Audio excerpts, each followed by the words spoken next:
All right. Good evening. I really hope I have a pen. Need a pen? I thought I had a pen. All right. I call to order the meeting of the Hamilton Wenham Regional School Committee on Thursday, August 21st, 2025 at 7 p.m. And I invite you to join us in the Pledge of Allegiance.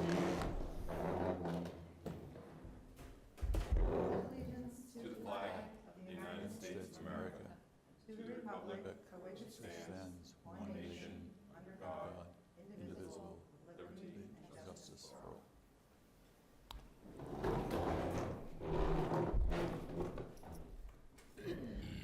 All right, I just want to let everyone know that this meeting is being recorded and live streamed on HWCam.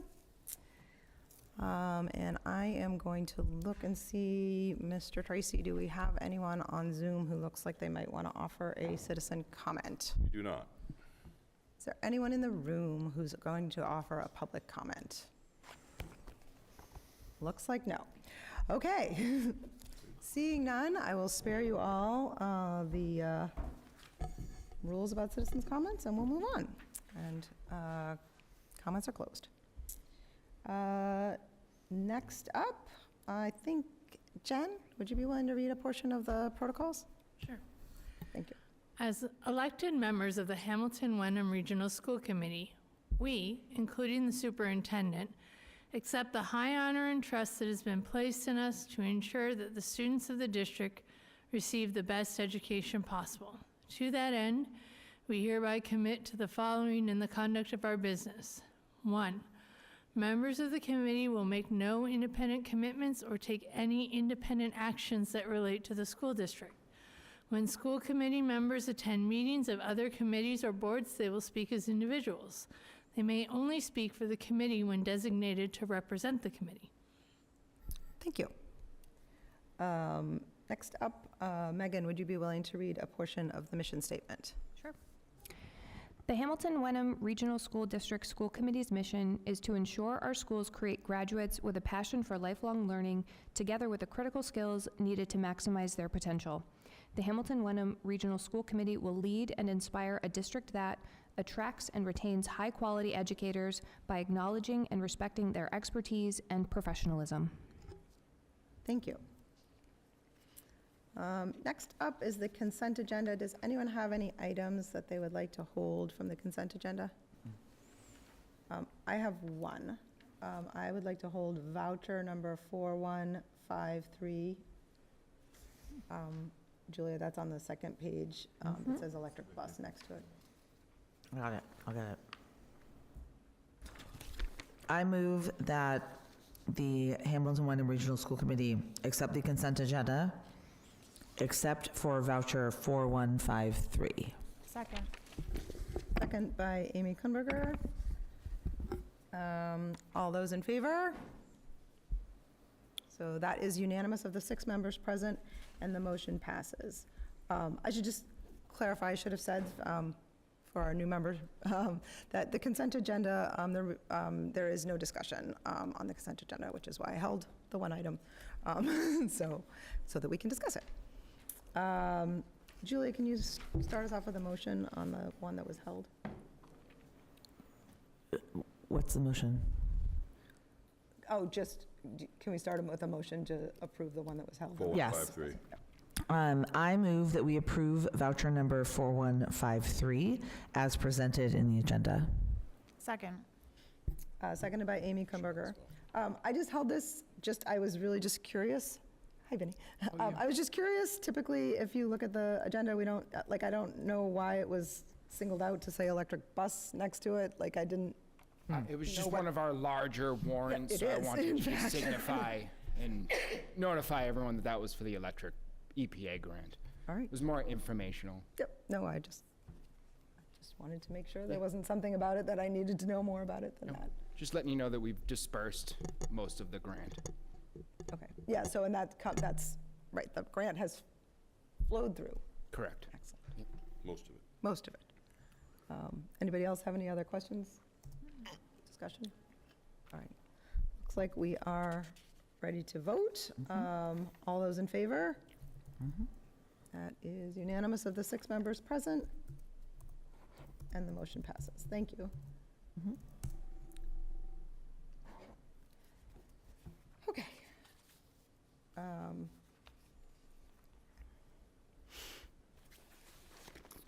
Next up, so this is the election warrant. So, you want me to speak to it, or you want? I mean, so typically, in a town election, the select board would vote to approve the warrant in order to put it out to the voters. In this case, as you all know, this body voted to move forward with this election, and this election is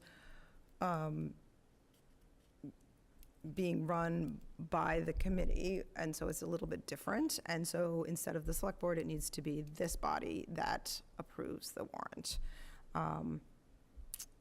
It's the same language that we have voted on already. I don't know, Eric, do you have more to say about So it? the warrant is a requirement of the law when you open the idea of an election, which we voted for months ago. You really codify it in the warrant by speaking specifically to times, dates, and locations of votes. So those are listed in the warrant. Then the base question, and then the original motion that was voted by the committee. At the bottom of the warrant, once we approve or not approve it, it will need to be signed by members tonight. Then it gets posted publicly, both in the town halls and also in newspapers. We're going to post it in HW News and the Salem Evening News.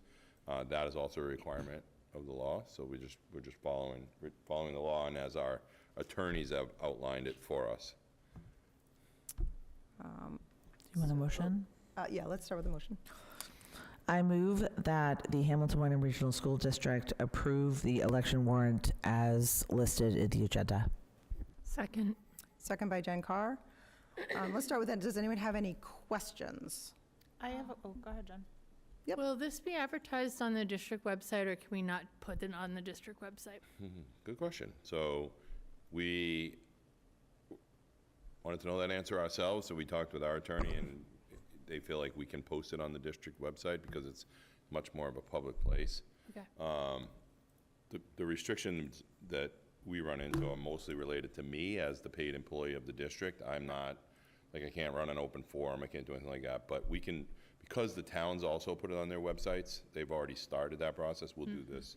If this is approved tonight, we'll do it tomorrow morning, and it'll be covered. Essentially, we're supposed to, anything we send out related to the election has to go to, or try to get to all of the people in the community, all the individual voters in the community. So it'd have to be a mass mailing. It couldn't be just my newsletter that goes out on Friday afternoon. Okay. So you have to try to get the entire voting body. But again, and we did, we did ask that. Yeah. The Yep. website is a public venue. Anyone can come to the Right. website. That's my only question. Other question? You had a question? I had a question. Is there anything special we have to do considering the voting place for Wenham is different than usual? No, it's been used before. The Okay. Burnham Hall's been used Yeah. before. In the 2024 presidential election, they used it, which is why we leaned that way. After talking to the town clerks, I spent some time trying to figure out best places, and town hall, as you know, is under construction. Both town halls are under construction, so neither place is usable. But the Wenham Museum has been agreed upon. They have agreed to host this, and Diane has done election setups there before, so she's got all her ducks in a row Awesome. already. So It's a great spot, just considering it's next door. so Right, it's if the someone same. shows It's, up- right, I do think it does prevent, in other words, if you were confused and accidentally went to the town hall, you're right there. Right. Right, So, like, so it's, You're essentially parking in the. you're parking in the same place, so.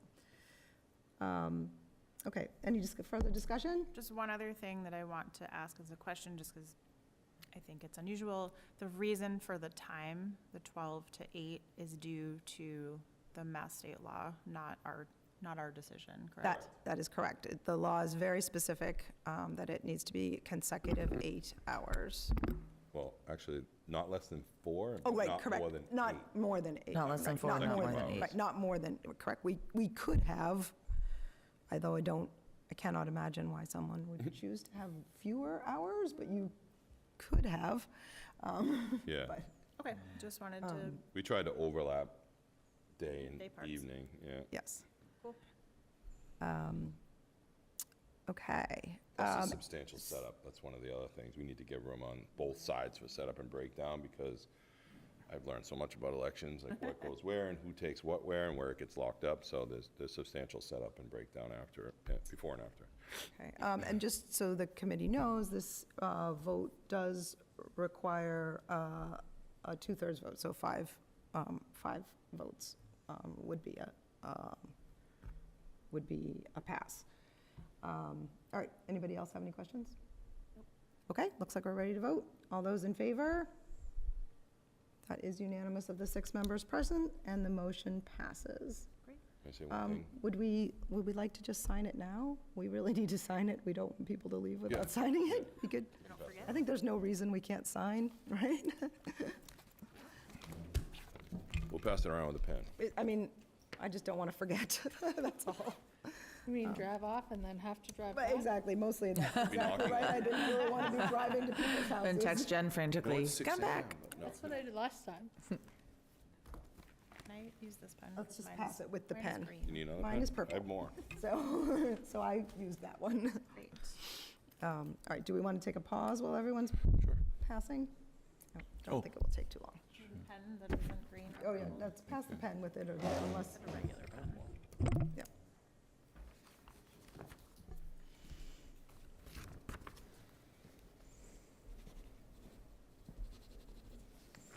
We should have some like. Here's the pen. That's my Yeah. pen. Oh, that's your pen. It's a lovely, you don't want to lose that pen. It's a really nice, like, yeah, I'll take it. I did. I saw that. I always enjoy a good pen. Oh, I love It's it. like a little felt tip. I love it.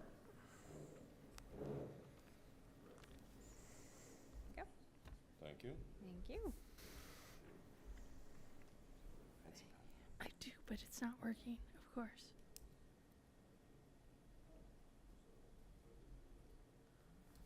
Thank you all. Megan, your first warrant. Your first warrant you've signed. Okay. Thank you all, and thank you for that. I just really, really wanted to not forget to get that signed, so that was good. Next up, I think it's going to be Mr. Menegoni talking to us about a couple of updated policies. Yep, Yep. Mr. Menegoni.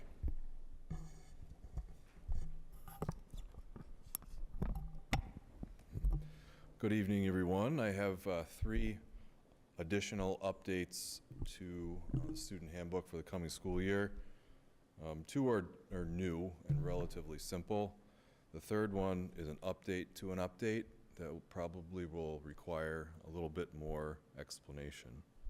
The first update that I have has to do with our GPA scale, and what I'm proposing to do is to align our GPA scale with what the Massachusetts Board of Higher Education does when they recalculate our students' GPAs when they apply to a state school.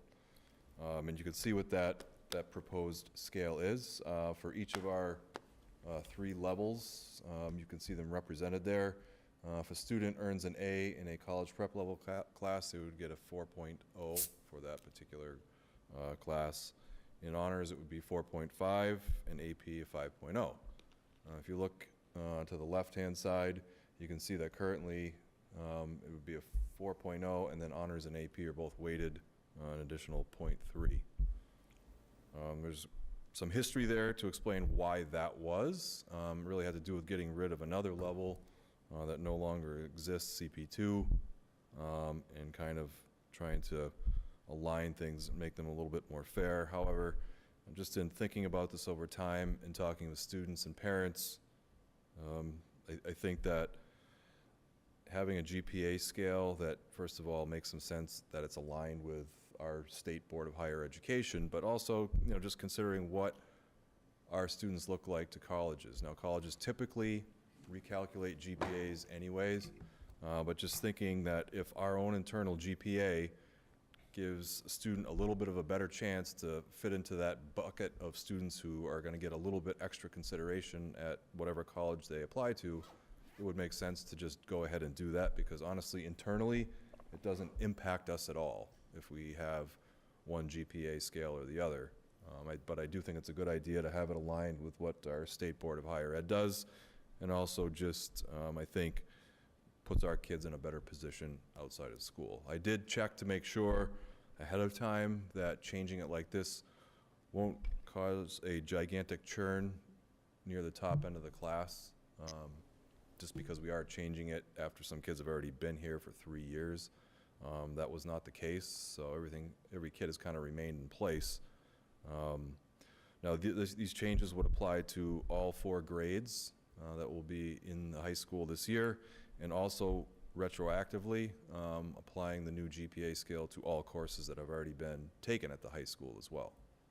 So, for example, in the class of 2026, this will go back a few years when they started in 22, 23. Okay. So that's the change to the GPA scale. Great. Questions? Thank you. Yeah, no. Somebody has a graduating senior? I just had a quick question. We received today, received several emails in support. I'm just curious, like, have you gotten any concerns from people? Or is it all supportive? It's been all supportive. Yeah. I mean, it tends to come from parents of juniors and seniors, just because your mind is there. You know, freshman, sophomore year, you're probably not thinking about that too much, but, you know, the kids start to talk about it quite a bit, and the parents are certainly thinking it as well. So, you know, just after listening to parents, having a few conversations, talking internally about it and doing some thinking, it just seems to make sense to align it with the State Board of Higher Ed. And it looks more like what other high schools do. You know, that being said, GPA scales are kind of the Wild West. I mean, you could go to a place that's out of 100 points, a place that's out of 6 points. It just depends how they do it there. But I think this is probably puts our kids in a better place. And you need a vote from us, correct? I just have a question. Why weren't we aligned with the State Board of Higher Ed before? This has been around for probably almost 10 years. So probably couldn't really tell you that. It's related to the fact that we had CP2 level classes, and Oh, yeah. you know, getting rid of that level, kind of that shift really made the GPA scale very uneven. So this is where we sat for a while, and now I think this updated scales puts us all in a better place. Okay. Okay. You want a motion? Sure. I move that the Hamilton Wenham Regional School Committee approve the updated GPA scale as presented on the agenda. Second. Second by Amy Kohnberger. Anybody have any further questions? Yep. Do I need to abstain from this? Because I have a kid in high school that this is going to affect. No, because anyone could have but you certainly can if you feel that that's, I think like the budget will affect your kids too. yes. You know, like, Right. You have should we abstain from the budget? Directly. Indirectly. I hear you. I hear you. No, it's a, Maybe okay. Most of It's up us to you. is there further discussion? All right, looks like we're ready to vote. All those in favor? That is unanimous of the 6 members present, and the motion passes. All right, back to you, Brian. Okay, thank you. Next one is just an update to the grade scale, which is tied to the GPA a little bit. While I was doing some research about GPA, I was staring at our grade scale and also the move to Power School as well, and kind of digging into things and making sure we're all lined up and ready to go. Just looking at the current grade scale, to get an A, you had to earn a 94 to 100 in a class. But when you look at the other letter grades, B, C, D, the cutoff for that was always like an 83, 73, or 63. and it just kind of didn't make sense to me. I've had it explained to me that because we don't have A pluses, we raise the threshold for A's, but, and I looked at a bunch of high schools around us and their student handbooks, and their grade scale is all 93 is the A. And it's consistent with the other letter grades that are there. So I'm just like to shift our A to be a 93, because it makes more sense visually and is also in line with what other high schools do. And this would, again, apply to all classes that have already been taken by our students at the high school. So there is an impact upon GPA as well, because students who earned exactly a 93, not a 92 or a 94, but exactly a 93, this would perhaps raise their GPA a little bit, just because the difference between an A and an A minus, you know, is represented there in the other, the GPA scale. It's really a very small occurrence, and we're looking at maybe a couple hundred occurrences across like over 8,000 grades that have been earned by our students who are currently at the high school. So it's a very small amount. And again, and just in looking at how it impacted GPA, it didn't really have an impact. It was negligible. But I do think it, you know, you should honor the work of the students. And it just makes more sense to have it aligned the way the other letter grades are, in addition to being similar to other high schools as well. Okay. Questions? I'm just curious about how easy or difficult it is to do that retroactive work. It's very easy. Okay, great. Because that was my answer, concern. Very easy. It was a toggle in Aspen Okay. for me to do all the check work on it. And because we were exporting grades, historical grades into Power School, it was really just writing a rule into Power School, like, this is how it's going to go. And it was actually kind of good timing to do that. Great. So from a student point of view, like, say, a junior right now would be able to look, once everything gets turned up, they just can go back and see that, like, actually in freshman English, they got an A instead of an Yes. A minus. Yep. Like, okay, interesting. All right. Anybody else have any questions or discussion? All right. Julia? I move that the Hamilton Wenham Regional School Committee approve the updated grade scale as presented on the agenda. Second. Second by Megan Benson. Is there any further discussion?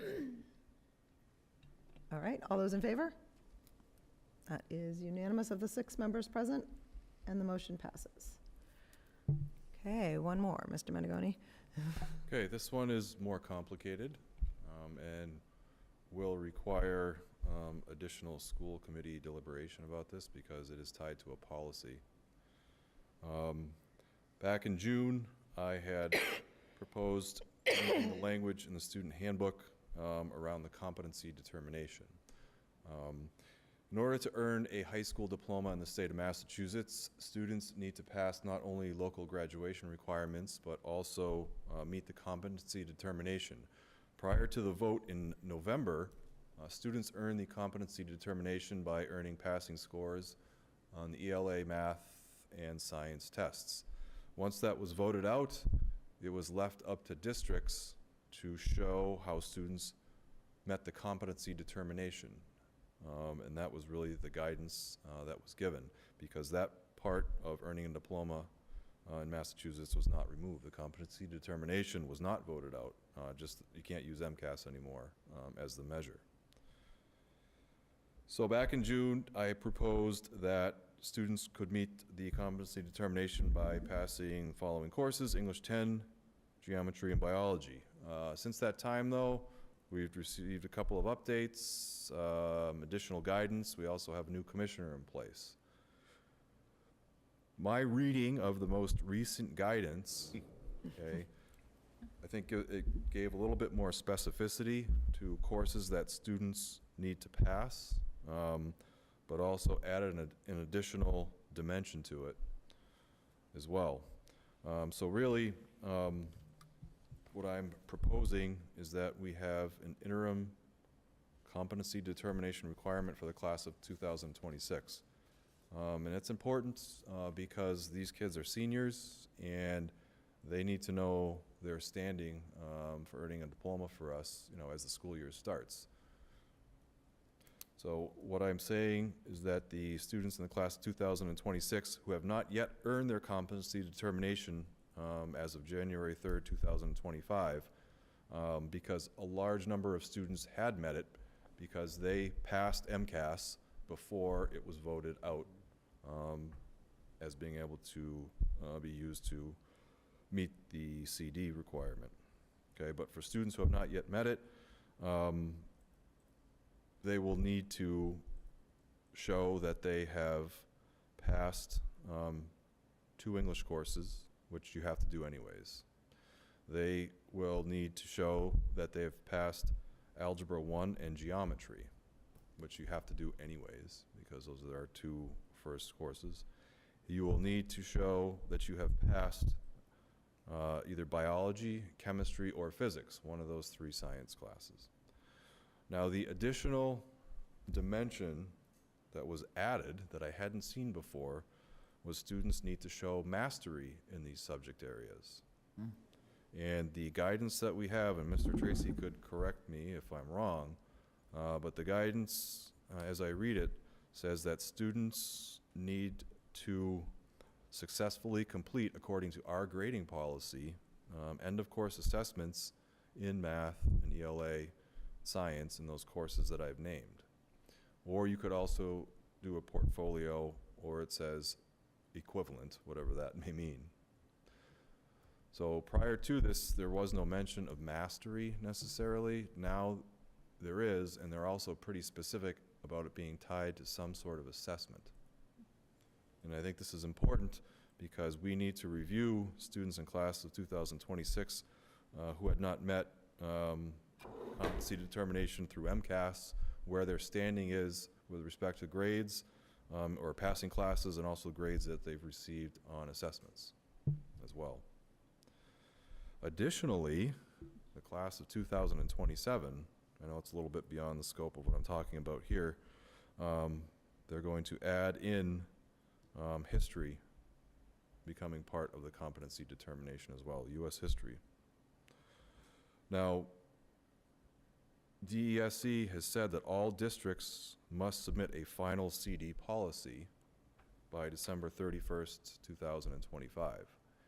It's my opinion that that date is too late for the class of 2026 because we need to plan for those students, provide them support, and make sure that they have what they need to be able to meet the competency determination.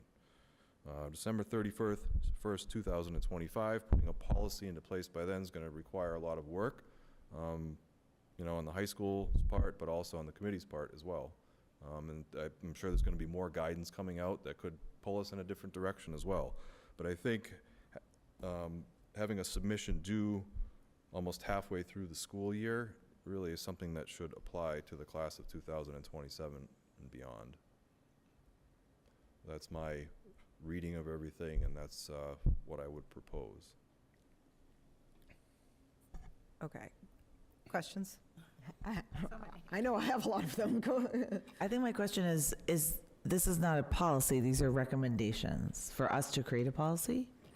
So your requirement is to create and submit a policy by December 31st, But 2025. When do you recommend that we need to do this by? I think we need to put an interim competency determination in place for the class of 2026. This may be something that Mr. Yeah. Tracy has to check on, because I just don't see how we can hold students to an expectation that isn't put before them until the middle of the school year. That doesn't make agree. any sense. Especially on a course that they I took totally agree. 3 years ago. Right. So for example, we have students, not a lot, we have students who have passed a course, but may not have passed the final exam, which is the mastery key. You have to have both of those pieces of the puzzle. So then what do you do for that child who took algebra 3 years ago, and has already moved far beyond that? So we need to be able to, A, identify the kids, which I think Brian has already kind of done, and then figure out what types of remedial work might need to be done or follow-up work, and then give them the opportunity to try to meet the competency requirement. This is similar to what they used to call the EPP. So if a child didn't pass the MCAS, schools would put them on an educational proficiency plan, which was very similar to this. It was you had to pass, if you didn't pass math, you had to minimally pass Algebra 2. The mastery piece was never included until this next update. And I can tell you there will be another update because there is a statewide graduation think tank going right now, which, as you know, I'm on the legislative committee, so we're eyeballing them. And they are looking to changing this again. So we're hoping it's not going to impact 2026. But what Brian is requesting is to put this in place now.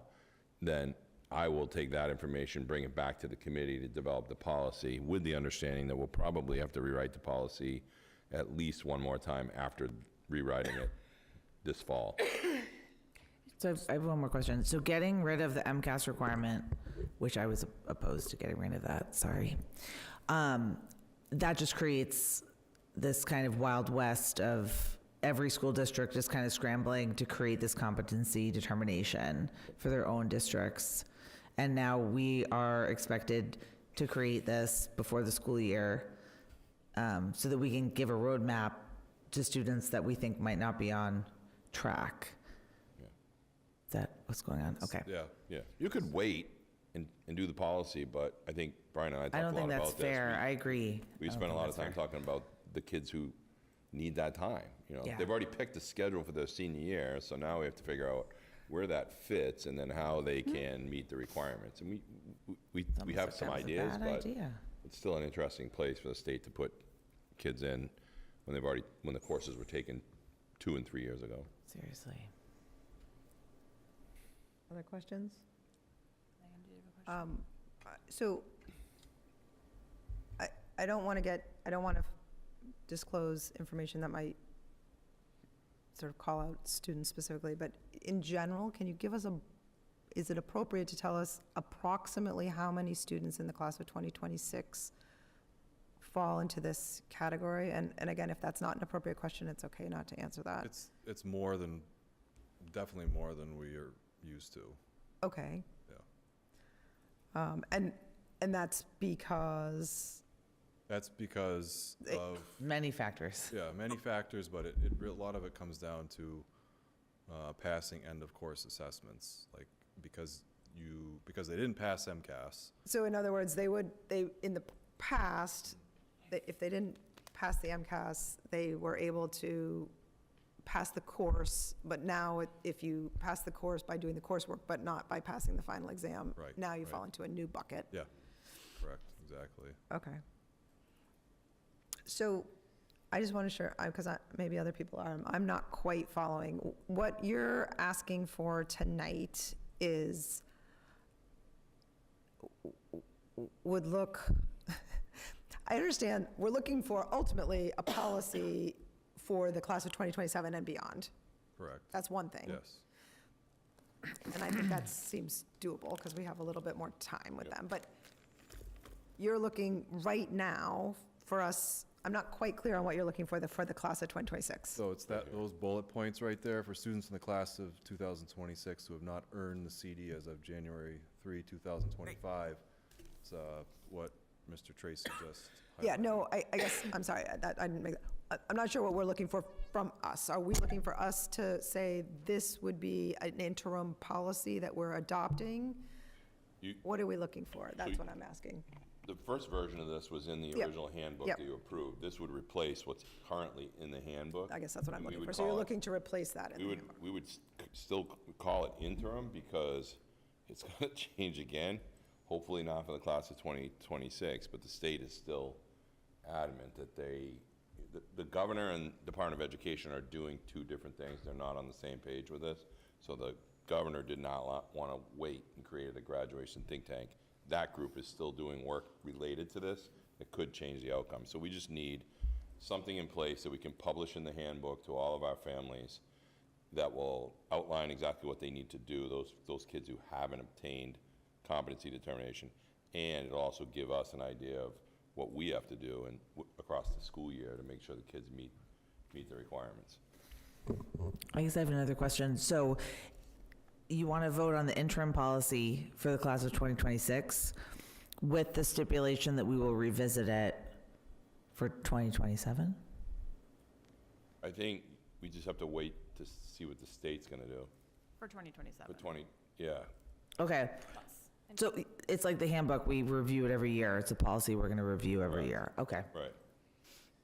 So realistically, we could do the interim policy for the class of 2026, right?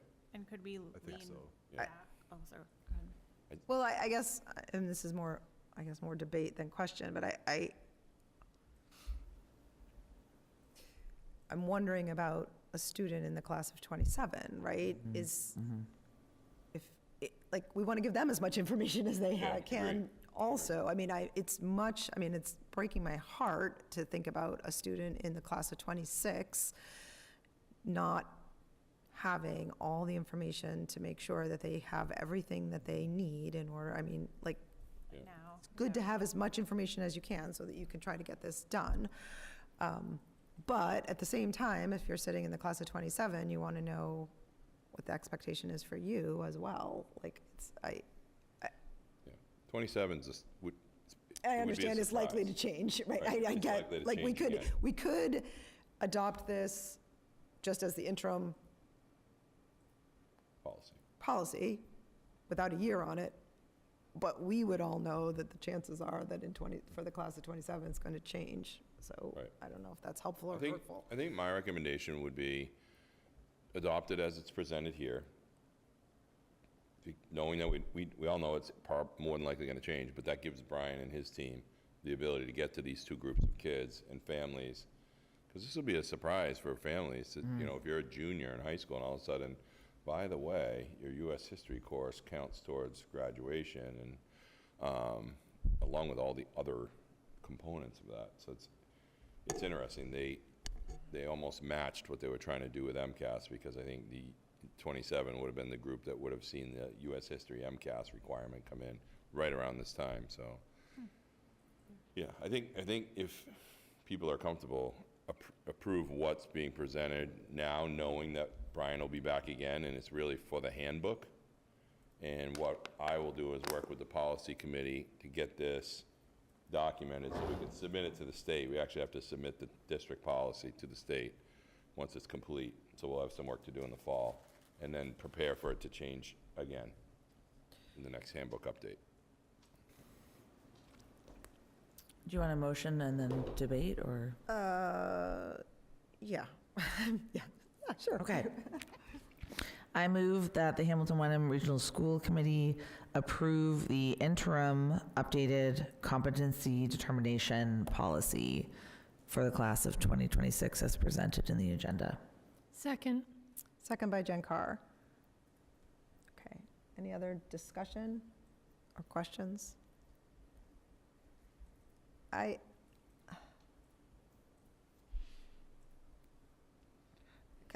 agree. I feel the same way as you. I just have one more I mean, I have a lot of questions. I but feel heartbroken for I do kids that too. are So, going to show up. I mean, I'm and- just trying to imagine, like, you know, I definitely passed geometry, and I would not like to take the final exam in geometry right now.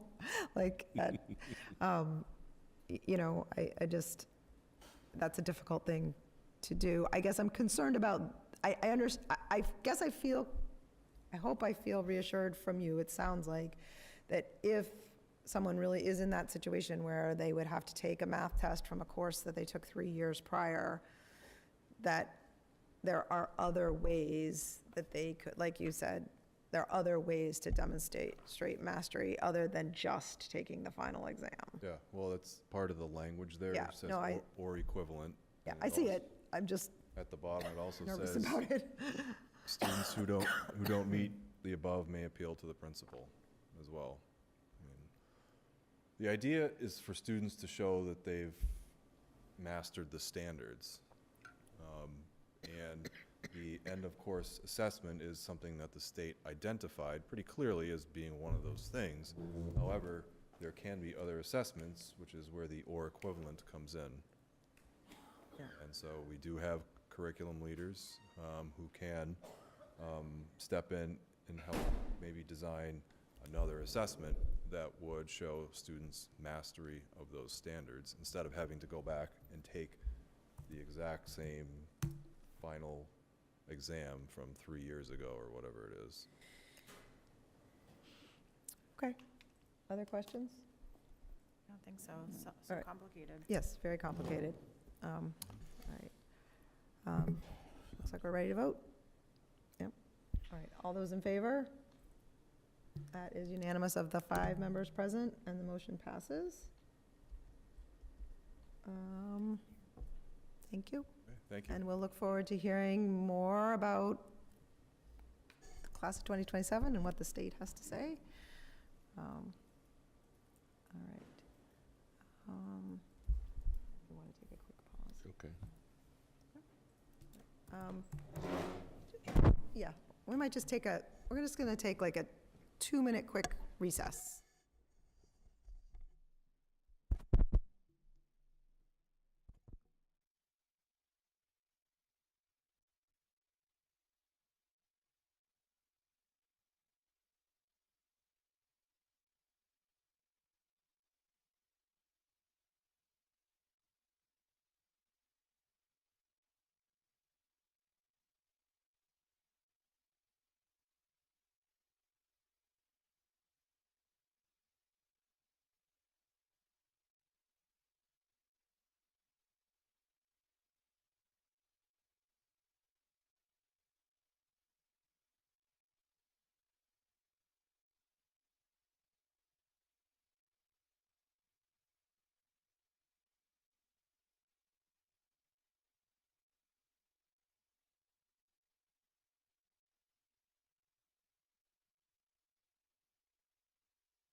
All right. Okay. And we are back. Vote? I call us back to order. Thanks for Sorry. that. All right, next up, we received communication from the Board of Health back in June. And so the letter was read to us back in June, and it is on the agenda. So this represents a recommendation from the Board of Health. It's actually interesting. It's from a joint letter from the Hamilton and Wenham Boards of Health. And after receiving this letter, I know Eric did a little bit of work. I know, I don't know, Eric, if you want to speak to any of your conversations about how to respond to, in general, to a letter of this type? Sure. I did speak with our attorney, Mark Terry, and tried to get some information. Just this is new for us to receive a letter like this, and I thought it was important to just really dig into the heart of the letter. And it's not only specifying an instrument to use, but it's also talking about some of the things that we should be taking on as maybe policy, which our attorneys are strongly advising against, because once you lock yourself into a policy like that without digging into what is happening at the state level, it becomes a possible hindrance. So the information that he and I talked about was really, when a letter like this comes, you can review the letter, read it, review it, and then as a committee, say thank you for the recommendation and move on, and then just to the big note was more about being careful about creating policy based on some of the information in this letter. So it was more of just like, this is good, useful information. I think it's important for us to review that and know and understand it, and then talk about it as we have in our capital improvement project meetings, which is our place where these things are talked about. So it's just really, he was just more on the cautionary side of creating policy that was outside of what's currently acceptable in the state of Massachusetts. Thank you for that. So people might have questions about what Eric just said, but also maybe we want to sort of back up. Maybe if the committee wants to just have sort of a discussion around sort of the information before us also. So I don't know, I don't have a strong plan on how to direct the conversation, but David? Yeah, my reading of that letter was not that it necessarily called for defining new policy. It was specific about accepting or not accepting a donation of, or an offer of 140 Corsi Rosenthal boxes. And So I'm going to just stop you right there, because I'm not. Well- Keep going.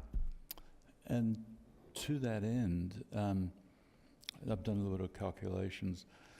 We assigned Curtis Whiteman to investigate ways to meet ASHRAE 241 in time for the next budget period. It turns out that if you did install the Corsi Rosenthal boxes, you would actually be in compliance with ASHRAE 241, and it would have cost you nothing but the labour of assembling those units. So thank you for that. It's a way to So- meet ASHRAE 241. Well, I think So- my question is, how do we proceed when we get a recommendation like this? And it's not, to me, it's not whether we're opposed or for it, pro or con. It's more, what do we do, and then what's the appropriate body, and what's the appropriate protocol, and what are the next steps to take when we get a recommendation like this? For me, I would like to know that first before we, debate whether anything. So, and I am always at the will of the committee, and if I am speaking out of turn, please. My reading of this, I'm going to speak to David's point first, but my reading of this, in my opinion, I do not think this says, nor do I think it would be appropriate ever for the Board of Health to speak to whether we should accept a grant. That, I do not think that this says that, first of all, nor do I think that that would be appropriate for the Board of Health. What I read this as is the Board of Health strongly recommending the use of Corsi Rosenthal, I have a terrible time saying that, CRB boxes in the classrooms. That is my interpretation. I do not think, and please, if someone reads it differently, I do not think that this is the Board of Health saying how we should obtain those or what funding we should use. So I just want to be clear about that. I'm going to stop for a minute. I have more to say, but to Julia's point. We receive recommendations a lot, not from maybe official boards, but We receive we recommendations. receive recommendations But- and and I'm ideas actually- and things from the public, I'm and actually quite open to hearing a recommendation from the Board of Health regarding indoor air quality. What feels uncomfortable and why I'm struggling, and then I really will stop, is there was, and we have discussed it in this Right. body before, a grant was applied for, and I expressed the grant was applied for outside of the approved ways that we apply for grants. And I don't think that that grant conversation has anything to do, doesn't fall into this, the purview of the Board of Health at all. So, I'm gonna stop. I agree with that. I think a recommendation is great. I don't disagree with having clean air in school. I had questions about this particular method of clean air, like budgetary questions, like replacing the filters on the boxes. I also have safety concerns. Lots of little fingers belong to our students, and box fan can be dangerous. I know in the letter, this is addressed about how they are not loud. I have taught in a classroom with these boxes before. I do think they're loud. So they also take up a lot of space. So I had those questions last time we talked about it, and I agree that, I think with what Julia was asking about, resetting a precedent here if we're taking recommendations from other boards. I like the recommendation, but I think putting the idea in facilities' hands makes more sense. Julia, I'm sorry, I feel like you got a little bit cut off there. Did No, you no, I have- didn't. Yeah. Jen. Jen? I mean, we have a process for this. And is it a fast process? Absolutely not. But it is a process that takes all the projects that everybody wants and puts them in order. I think we need to let the process work the way it's supposed to work. If we're unhappy with how the process works at the end of the budgetary cycle, then we can talk about that too. But I think right now, throwing this in as a wrench in the process, because not only do we have to talk about getting these and noise pollution, but we've got to run them too, and they ain't cheap. I have air cleaners in my house. They cost me about $50 a month in electricity. And I have one in every room. And I just don't think that we've done enough research on the entire cost of this project and how it fits in with how the schools are going to deal with indoor air quality going forward. So, okay, I'm not sure, I want to know if part of what you're saying is what I'm thinking or not. Is part of what you're saying about the process, and maybe this is me projecting, but part of what I'm concerned about is that this recommends a specific product. Is that part of the process that you're talking about? I'm talking about our capital finance project process. Like, we have it set up. It's been going through the steps. And I think that's the way to do something like this. And I think it needs to be administratively driven. It's not our job to put anything in a school, be it a book, an air cleaner, a shoe rack. That's the people whose boots are on the ground, the superintendent, the administrators, and the teachers. It's not our purview, and we need to let the process, as Vinny and Superintendent Tracy are dealing with it, work its way through.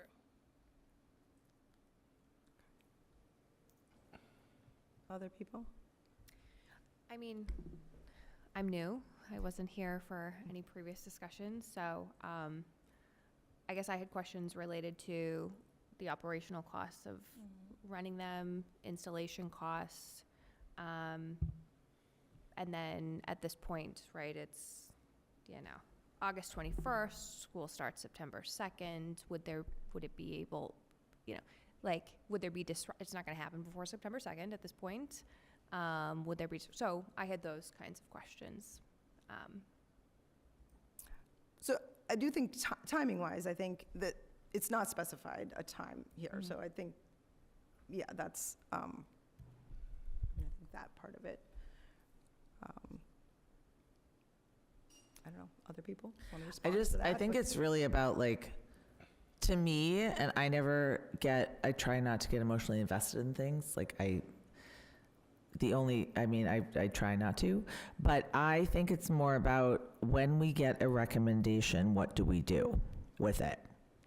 And I think what Jen said, we cannot get invested in if it's right, if it's wrong, if we want it, if we don't want it, like how much it's going to cost. We're like even going down roads that are too far to go down. I think what Eric said, it's like we take the recommendation, we process it, but I'm not sure where it goes from there. I also do have concerns. I didn't even think about that. Recommending a specific product, that's kind of concerning to me, because I think everything we do goes out to bid. But I guess I just have a concern, like if people send us this recommendation that is very clearly well thought out, and they're obviously, they're the Board of Health, they have a lot of credibility, but what is our role here? And is this something a subcommittee can deal with? Is this like a capital finance? Can we put it in capital finance projects? I just think we need to figure out what's the next step. What do we need? What do we do with these recommendations?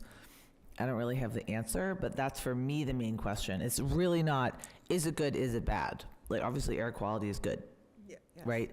But that's not the question. The question is really, and bureaucracy really stinks. Bureaucracy, things take time. That's what I found out getting on this committee. Yep. Passion projects, things really do take a lot of time, and there's a lot of steps, and everything has to be done in public. Yeah. So for me, that's the clarifying question, is sort of what are we being asked to do with this information, and what's the next step? And I don't really have those answers. Can I chime in on that one? Sure. Just from the direction of the conversation I had with Mark Terry, it was more of consider your role, hiring fire superintendents, make policy. Budget. Make policy and manage the budget. It's really outside of that. Operations is my team. So it's more of really looking at it from that perspective. That I don't know that, and he agreed with me, that there's anything to do. It's more of, we do have devices in all the classrooms. We just spent a lot of money on filters to put clean filters in them all for the beginning of the school year. So there are already devices in there. Are we willing to toss all of those devices, which we spent considerable money on, and trade them out for a homemade product that may not last? It'd have to be rebuilt or replaced over a shorter period of time. To David's point, we did ask for information. That is something we can do. We are concerned about indoor air quality. We did ask, we will get more information over time about indoor air quality, in particular, things about the potential new school. And, right, so it's,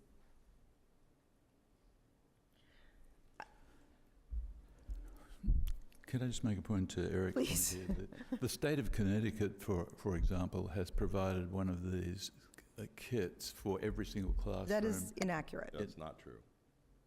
That's what the publicity is. It is not true. I did a lot of research on a lot of things Really? that are in this letter. The state of Connecticut provided money during COVID that schools could access to purchase Corsi Rosenthal boxes. That is very different than saying what this says, which is that the state of Connecticut purchased a CRB for every classroom of every public school in the state. The state of Connecticut did provide money that schools could access if that was what they chose to do, to use for these products.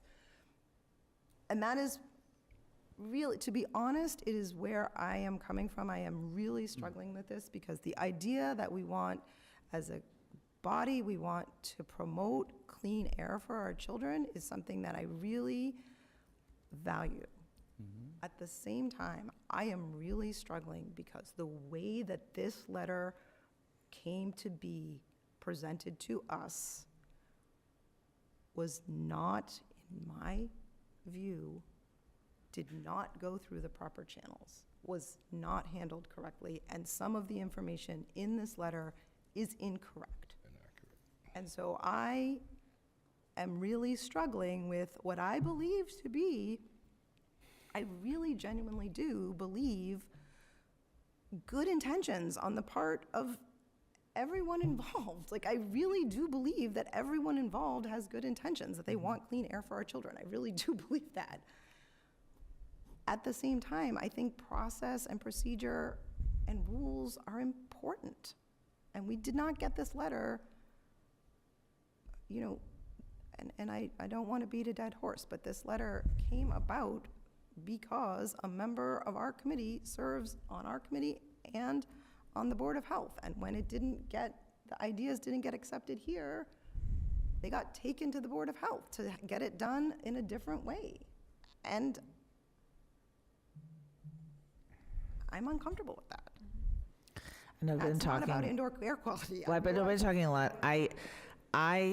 You know how I mean, if you've served with me, you know how I feel. I do think we hire people that are smart and capable.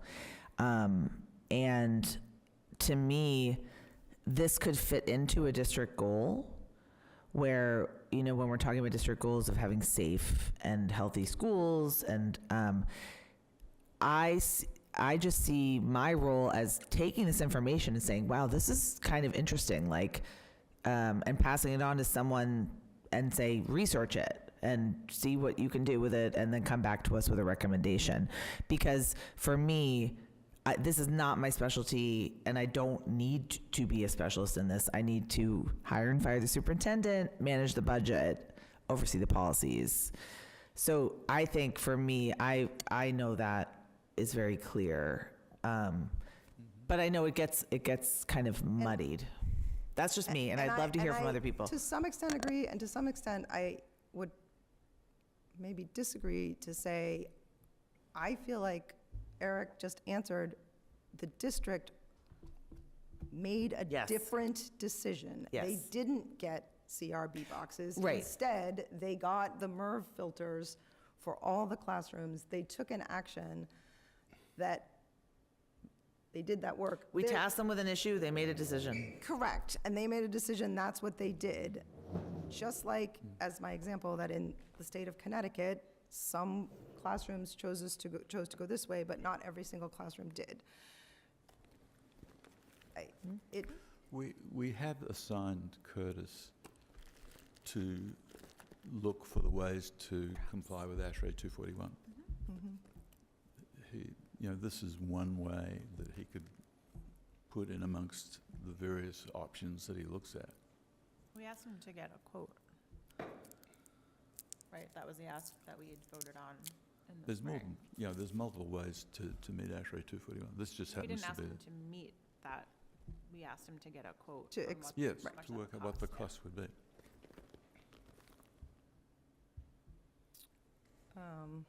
Do we want to invite the chair of the Board of Health to speak to whatever his letter had to say?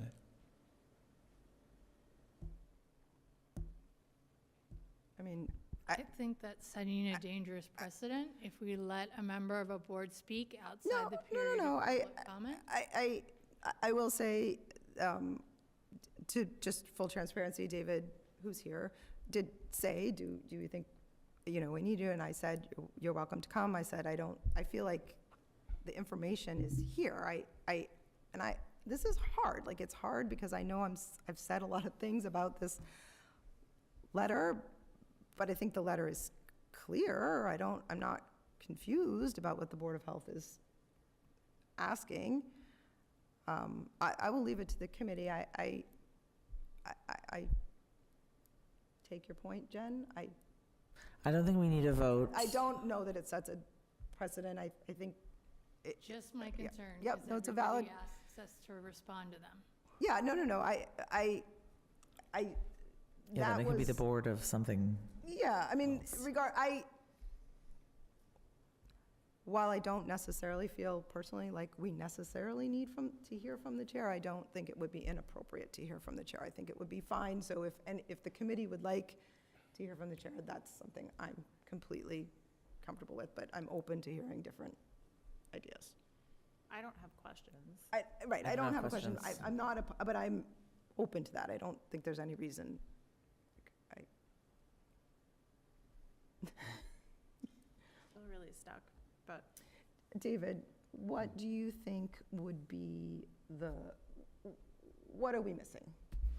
Well, I think there is a disturbing motive that hasn't been spoken of by Eric, which is that I'm sorry, disturbing motive, which is the current filter boxes in the room are too noisy and the teachers turn them down or off.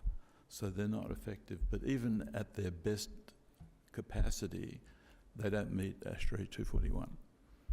So my personal view is that we need to do something that at least meets 241, which I would remind you is to prevent disease transmission in wherever they're deployed.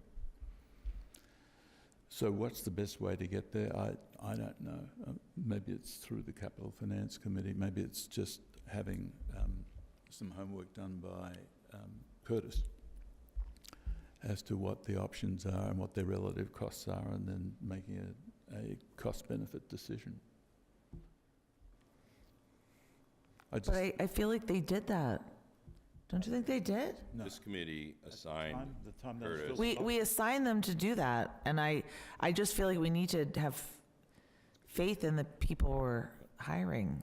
As far as I know, there was no assignment in choosing those filter boxes. That was made, it wasn't voted on by the committee.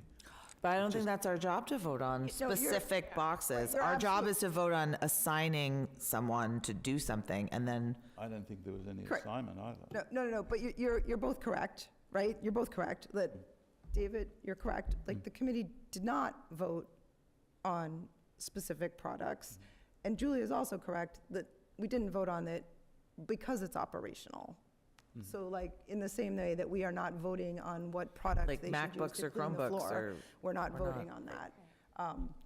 So, like, that, you're both correct in that.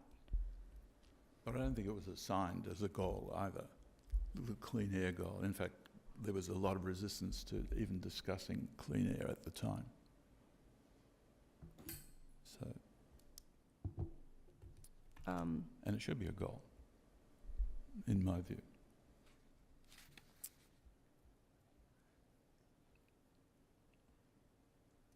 Can I call the question? I don't think there's any motion. there's a motion. There's no motion. So, yeah, I mean, so I'm looking to the committee. I put this, I'll just be, full disclosure, I put it on the agenda because I think I really do, and I know it may not come off this way, but I have a tremendous respect for the other boards in town. They sent us this letter. I thought it was important for us to have a conversation about it. That's why we put it on here. It was the right thing to do, but I didn't really have a structure for what you all want to do with this. So I'm looking to you. Maybe it's to assign it for consideration to Curtis as part of. For me, I disagree. I think we should just take it into consideration. That's me personally. And that's the advice from Mark Terry. And I can't if- speak for anyone else. I guess if I were to, is it just as a human, if I were to read this, what I read it as, coming from the Board of Health, even though it has these really specific recommendations about using this specific box and using this grant and all of this, I think that the genuine intent behind this is that the final paragraph here, coming from the Board of Health, it says ensuring superior indoor air quality is an essential investment in our students' health, cognitive development, and future academic success. We appreciate your attention to this matter. I feel like that intent is important, that the Board of Health is saying to us, we want to make sure that you're paying attention to indoor air quality. And I don't know how to respond to that in a way that, like, because I do think that's their job and it's an important job. I take a lot of issue with sort of the specificity, but So I don't know if either of what you're trying to say is like, is there a way, or is there any action, or is it something that just gets, like, in other words, Well, I see the headline tomorrow, school committee opposes Board of Health's recommendation or something, and there's some kind of headline in there. But I think, and I will stop talking. It's just, to me, I don't like to be told what to do. No. That's me. But also, I appreciate recommendations, and I also appreciate very thoughtful, researched recommendations from experts. I appreciate them. But I don't think we have to take every recommendation that comes to the committee and vote on it immediately. I think we can sit on it and process it and maybe put it in the capital finance bucket. I just don't think it needs, all of them need to be acted on immediately, but then again, this is just me, and I will stop talking. Second. all right, I agree, like, I think, yeah. The other thing to think about from a budgetary perspective is we did not budget for this. Right. And if I have to choose next year between keeping teachers and air cleaners, it's a no-brainer. Like, I'm gonna choose keeping teachers. We don't have an infinite pot of money. And we're already asking the community a very big ask. I'm confused by the big pot of money when these are available without cost. But it's not. But free it's for not, everyone. it costs money to run them. Yeah, It's like getting a free, Electricity it's like is getting a not puppy free. for yes, free. that's I know. true. Like, I think, like, my questions were exactly that. Like, how much do they cost per month to run? Extrapolate that out for the school year. How much do they cost to install? It takes time to install them.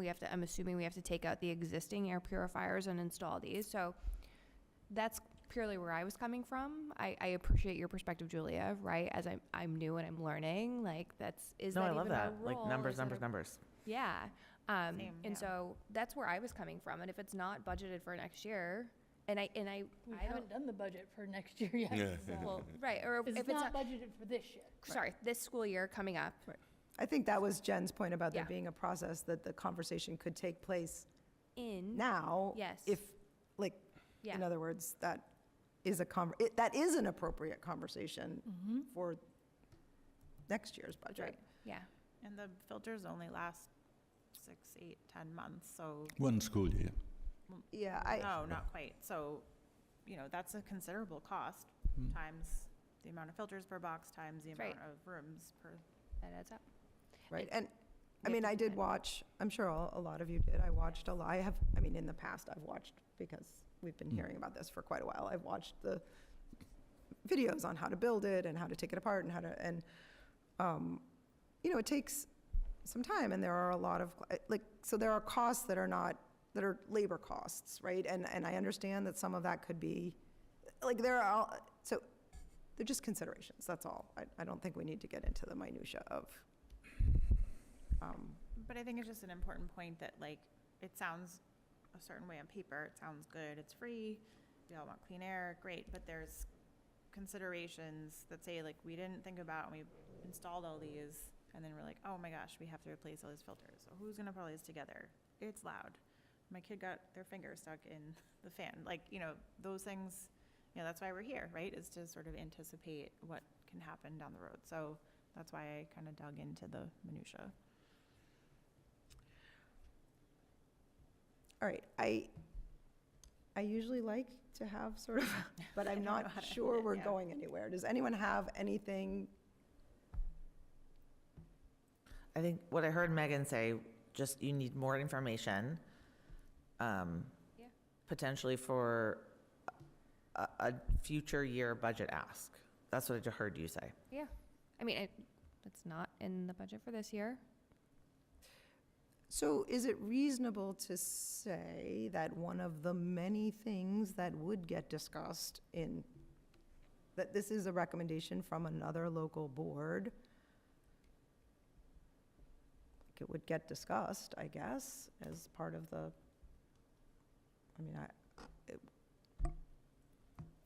it's important information from another board that, I mean, like to Jen's point about in the process. But I also think it's important too to remember, like what Julia was saying, that this is someone else's purview. Like this isn't really within our purview. So I don't know if we want to ask for more information because I don't think it's our decision. Whose decision is it? The capital finance? No, It's they don't facilities. make that. That's in effect us. Valuing it's indoor air facilities. quality Facilities, is yeah. our. But choosing a select but product choosing a is not specific us. product is Correct. not I us. think the bus contract was an exception, but I don't see us choosing Well, like that's because specific That's It's a products. requirement, That's a yeah. contract. Oh, that's a Right. contract. I would say that that again, valuing, which, you know, as we get to the district goals and fleshing them out, as an example, I'm not saying this is going to be, but like, you know, like valuing health and safety in facilities is our purview. The specific products that are being used Methods, yeah. and methods are not for us to say, except in the way that we evaluate the superintendent. So, you know, in other words, while we would not say we want you to use a specific kind of floor wax, if the floor wax that we chose failed, we would reflect back on the superintendent and say, well, that was something we're concerned about because that didn't work out, as an example. There's no problem with the floor wax as far as I know, just making that. No, It smells Oh, great. now we're opening up a can of But I worms. mean, sorry, and I don't mean to, now I'm getting punchy. I mean, like, if it was our purview to evaluate every single operational item at the product level, this would be a full-time position for Correct. us. There's no way we can do that. So I appreciate that perspective. Like, I think we leave that to facilities and the experts, right, who manage this at the operational Right. level of the school. And I've already said, I do think the important takeaway from this is that our local boards of health have shared with us that they have a vested interest in ensuring indoor air quality, and that's important information that I think we really, like, it's important for us to hear, and I'm glad we're discussing it publicly, no matter what the headline is tomorrow. I think it's important. All right. Are we done? Does anyone have anything else they want to say?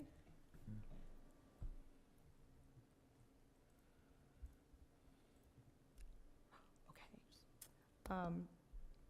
Moving on, and not related to that conversation in any way, the next item is to appoint a school physician and medical consultant for the district, and I am going to recuse myself from this item, and I'm actually going to leave the room. Which is silly. Amy? It's not silly. Use the gavel. Okay, so Eric, do you want to explain what we are voting on? Yes. So each year, we are required to have Like her husband. what I would call a consulting physician that's available for consults for injuries, medical issues, questions from our nursing staff, questions from our sports staff, our sports medical staff, excuse me. And each year, we're required to reappoint, or appoint a new one. We have information for Dr. Michael Yoon, who was the person who was appointed last year, who has agreed to do it again this year. It really gives our nurses an opportunity to call an expert when we're not quite sure what to do. He becomes part of our medical team, so he's on call, available for any questions that come up related to medical issues. For example, if you know, there's a concussion protocol issue, we could call and say, okay, what's going on?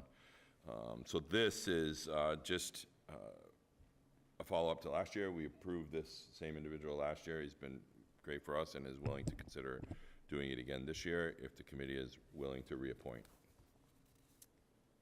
And this is a requirement from the state, right, to have a Yeah, we're required to have it, yep.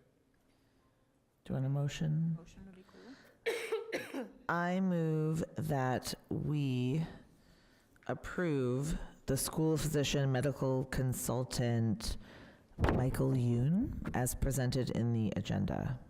Second. second by Jen. Any further questions or discussion? I don't think so. Ready to? I guess the only question I have, Eric, you said he was appointed to this role last year? Mm-hmm. Okay, so he's already been there for at least a year. Any longer than that, or no? I think Couple years I at think least. 2 years. I think last year and the year before. Okay.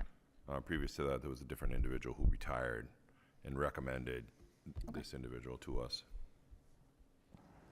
Question? Any other questions or discussion? All right, ready to vote? Mhm. All in favor? And that is unanimous of the 5 of us present and passes. I'm gonna go get, oh, here she comes. She's coming. She's coming. Oh. I didn't get to use the gavel. Oh, Still do it. you're always excited to Jen use the did. gavel. If Jen go out of order or nothing about that. That one passed. Okay. Thank you for that. Okay. So next up, we had, because we had a member who left the committee, we have an open subcommittee seat on the Capital Finance Subcommittee, and as the year is getting started, we want to make sure to fill that seat. Can I make a nomination? Certainly. I nominate Megan Benson to sit on the Capital Finance Subcommittee. Second. Second. I heard a nomination and as a second. Megan, is that a nomination that you would be willing to accept? I accept the nomination. Okay, are there other nominations for that seat? Okay. Anybody have any questions, discussion? Are you sure? Great. It's fine, it's not. All right, looks like we're ready to vote. All those in favor? Do I vote too? You can, or you don't have to. Yes, of course you can. It's unanimous. Did you vote? Did you vote? Oh, there. Yes, unanimous of the 6 members present, and the motion passes. Thank you very much. Congratulations. Congratulations. Thank you. I did want to just take a moment here to just chime in and say, typically, or many times, not always, but many times in the past, we also ask a new member to take on a role. Sometimes that role is secretary. We're definitely not going to talk about it tonight. It's not on the agenda, and our secretary is not here this evening. But I'm just going to put it out there that, just sort of fair warning, that I'd like to sort of have a discussion about that. We'll just put it out there because many of us have been the secretary when we were new. It's a little bit, not all of us. I some think of Dave us. would like that. Huh? Yeah, and he's not here, so we'll We discuss. can't speak for him. Yes, and yes, Dave is absolutely willing to be the secretary, but I would Yes. say also maybe ready not to be, we'll see. So I just wanted to give everyone sort of a heads up that that's oftentimes, I know several of us have done it when we were new. I did. And something to think about. Yeah. Just wanted you to warning. All right. Vinnie. Hopefully, doesn't,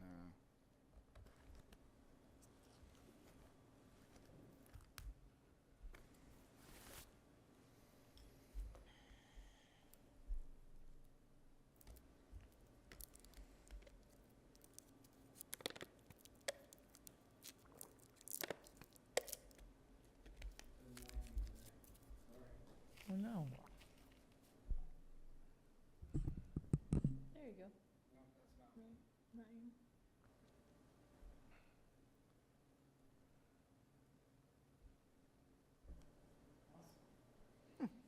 Eric, would you be able to pull it up and I can just tell you to click?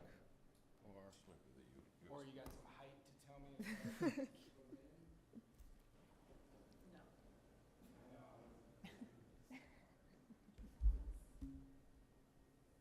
What is it? The no training? Like, these are all separate. Oh, I don't think I even read it. I thought it was junk. It does look, Careful the cord. it's about junk. I think I didn't even open it. Man, why do they make it so high? Is this on camera? Just don't fall. Let's ask about that.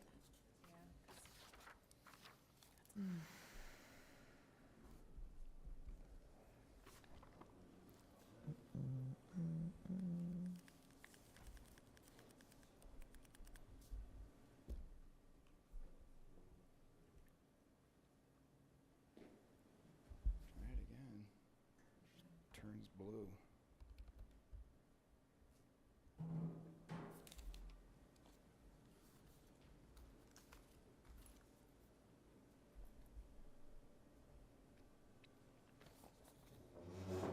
Aww, Aw. we love a cute baby at the beach picture. We need an updated picture. Teething. Like it so much. It's so cute. The little teeth.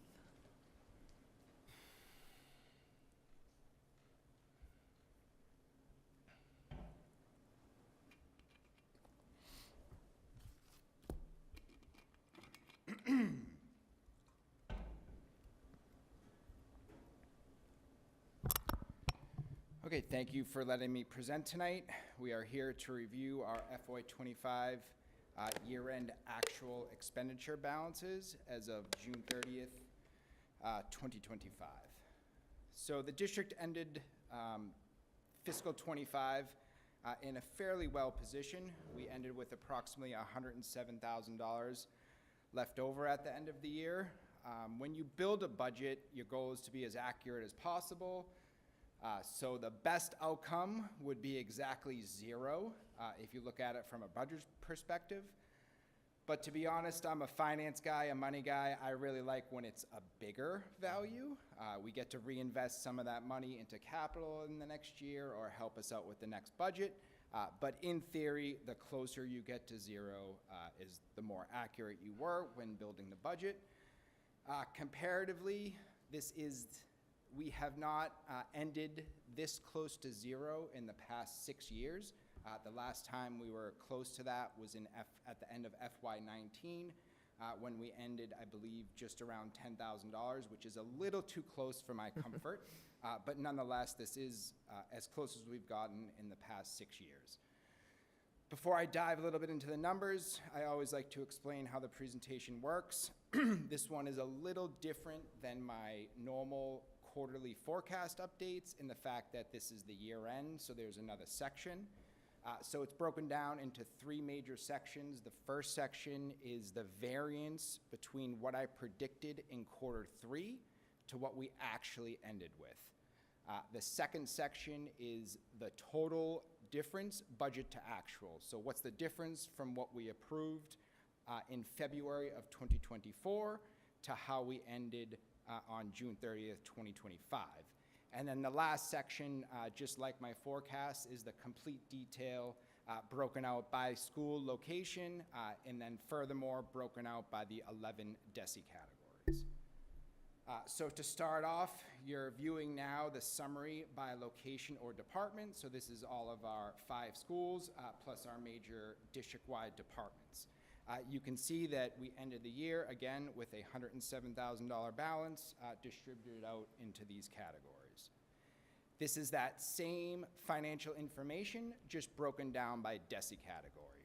So for those of you who have been here or for new members, the Department of Elementary and Secondary Education requires a regional school district to approve and to monitor their budget throughout the year based on these predefined DESI categories. So I'm required to present it as such during the budget process and throughout the year during my quarterly presentations. So this is that same chart, and it again shows a balance of $107,000. This really isn't how we monitor the budget on a day-to-day basis. It's more off the first chart by the school location or department. But again, this is a requirement from DESI. So again, these first few slides, I'm trying to explain to you the variance between what I presented to you on May 1st for my quarter 3 prediction on where we're going to end the year to where we actually ended it in quarter 4. Some of the big variances where we had balances left over are around our capital items. If you remember during Q3, we requested a budget transfer to transfer approximately $180,000 to help rebuild our high school library AC that failed us and to do some minor repairs to the Cutler parking lot. What ended up happening here is by the time we got this approved by the school committee and we were able to get our ducks in a row, we had to go out and get design firms to help us design the AC replacements and help us design some of the leveling at the Cutler School. That estimate from the design firm was going to take too long because we needed those documents before we were then able to issue the invitations for bid, which has a mandatory window that we have to remain open for 2 weeks. Curtis and I and Eric really thought it was too much of a time crunch to get this in before the year ended. So unfortunately, we could not get around to those major projects, but we were able to do some smaller things around the district. We had a lot of drain repairs and slop sink repairs here at the Bucher Elementary School. We had the main water main break and leak at the Cutler Elementary School. We continued to do window replacement work at the middle school, just like we did at the end of last fiscal year. And we continued to do some design work on the high school, middle school boilers. These projects altogether still left a residual balance within our capital items, so that's why they are still presented on this slide. In addition to these residual balances, Eric and I do have contingency funds within our budget accounts. We hold those funds until the end of the year as kind of a just-in-case basis if any teachers come to us with kind of any any new innovative ideas to help with learning, or if the principals come to us with kind of any unbudgeted requests, we hold on to those funds to help make those things happen. At the end of the year, we did not need those funds, and between our two accounts, we released approximately $70,000 in contingency funds. Next item is a change in our school choice. Now, this is an increase to an offset, which leaves a residual balance at the end of the year. Just so you know, again, this is the change from Q3 to Q4. This isn't the ending balance in our school choice. During Q3, I predicted that we were going to take in $40,000 less in school choice than what we budgeted. By the end of the year, the state sent us approximately $11,000 more than what we budgeted. That's the difference between what I predicted in Q3 and what actually happened. On the flip side of things, we did have some items that I did not include in my Q3 forecast, or did not include accurately, I should say. The biggest item is around prepaid tuitions. We did have a number in there in Q3 for prepaid tuitions. However, we did end up paying $480,000 additional dollars for FY26 out-of-district tuitions. In addition, we're excited about the project that the IT team put into place this summer.